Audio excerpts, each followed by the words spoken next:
तो hi hello नमस्कार। काफी दिनों के बाद आप सभी से फिर से रूबरू हो रहा हूं। दोस्तों बहुत इंपॉर्टेंट विषय पे आज बात करेंगे। अगर आप नोटिफिकेशन को ध्यान से देखेंगे तो एसबीआई पीओ प्रीलिम्स का एग्जामिनेशन डेट वहां पे मेंशन नहीं है। इनफैक्ट ये बताया गया है कि कौन सा महीने में होगा और वो महीना बहुत जल्द आ रहा है दोस्तों। लेकिन यहाँ पे डिस्कशन करना इतनी इंपॉर्टेंट क्यों है? इसीलिए है क्योंकि उसी दरमियान में आपको कहीं ना कोई आप एग्जाम तो लिखोगे ही लिखोगे। मसलन बात करें दोस्तों तो 5 ऑफ नवंबर को आईबीपीएस पीओ का मेंस का एग्जामिनेशन है। जो जो क्वालिफाई कर चुके हैं, आरआरबी की बात कर रहा हूं, और इंटरव्यू देंगे, उनका 1 तारीख से इंटरव्यू शुरू हो रहा है, स्टार्ट हो रहा है। आई थिंक जो एसएससी की तैयारी कर रहे हैं, जो सीएचएसएल की मेंस एग्जामिनेशन को लिखेंगे, कुछ लोगों का आई थिंक 2 तारीख को भी एग्जामिनेशन है। और इन सभी में यह कयास लगाया जा रहा है कि 1 तारीख को, 4 तारीख को और 6 तारीख को हो सकता है कि एसबीआई पीओ का प्रीलिम्स का एग्जामिनेशन हो। कुछ लोग ये भी बोल रहे हैं कि सर एग्जाम्स तो सैटरडे संडे में होता है, लेकिन इस बार कैसे कि कोई मंडे हो या कोई वर्किंग डे पे कैसे हो सकता है? आप शायद भूल गए दोस्तों, पिछले साल एसबीआई क्लर्क का एग्जाम था और उसके अगले ही दिन आईबीपीएस पीओ का मेंस का एग्जामिनेशन था। आप कैलेंडर उठा के देख लीजिए, गूगल करके देख लीजिए। तो ऐसा कोई कहीं पे लिखा नहीं है कि बस हॉलीडे पे आप सभी का एग्जामिनेशन होगा। दोस्तों कहना यह चाहता हूं कि एसबीआई पीओ सभी एग्जाम्स को अगर आप देखोगे तो एसबीआई पीओ सबसे ऊपर आता है, सबसे टफ पेपर भी होता है।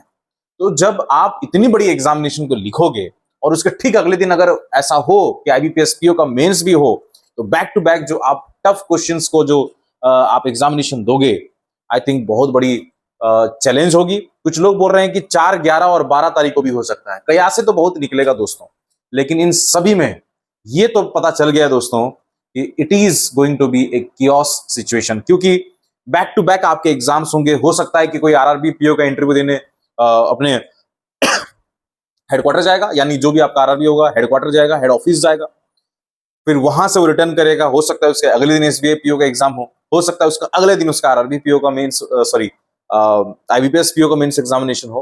तो difficult situation in terms of physically भी थोड़ा सा फैटिग हो सकते हैं, और मेंटली भी जो है इंसान सोचने पे मजबूर होगा कि फोकस करूं तो किस पे करूं, है ना? ये सब चीजें आएगा। तो इन सभी का एकमात्र ही सॉल्यूशन यही है दोस्तों। जो भी मैंने आप सभी को डेट्स बताया, ये सब कयासे हैं, ये सब प्रेडिक्शंस हैं, लेकिन इन प्रेडिक्शंस में आपको कुछ फैक्ट बात भी पता होना चाहिए। वो है आपकी प्रिपरेशन।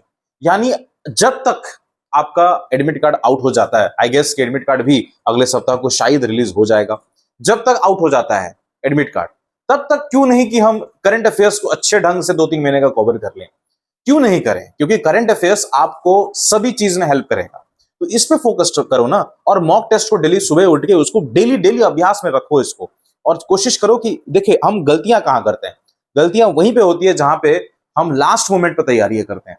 यानी अगर कोई टफ एग्जाम होगा, हमको पता है टफ होने वाला है, लेकिन जब टफ होगा, जब एग्जामिनेशन होगा, उसके ठीक 4 दिन पहले हम मॉक टेस्ट प्रैक्टिस करेंगे। ऐसा नहीं, अभी से आप टफ क्वेश्चंस को प्रैक्टिस करिए, उस जोन में आने का कोशिश करिए जहां पे डिफिकल्टीज आपको ज्यादा दिख रहा हो, क्योंकि अगर अभी डिफिकल्टीज आपको ज्यादा दिख रहा है तो फिर आने वाले टाइम पे आपको आसानी भी उतनी नजर आएगी। तो दोस्तों मैं आप सभी को रेकमेंड करता हूं, गाइडली का मॉक टेस्ट का सब्सक्रिप्शन ले लीजिए। या तो हो सकता है कि उनका जो स्मार्ट करंट अफेयर्स है, जहां पे क्रिस्प नोट्स हैं, यानी आपको ज्यादा पढ़ना नहीं है, डिटेल्ड में है, तो उसको भी आप ले सकते हैं। जो भी प्राइस दिख रहा होगा मैं लिंक आपको डिस्क्रिप्शन बॉक्स में दे दूंगा।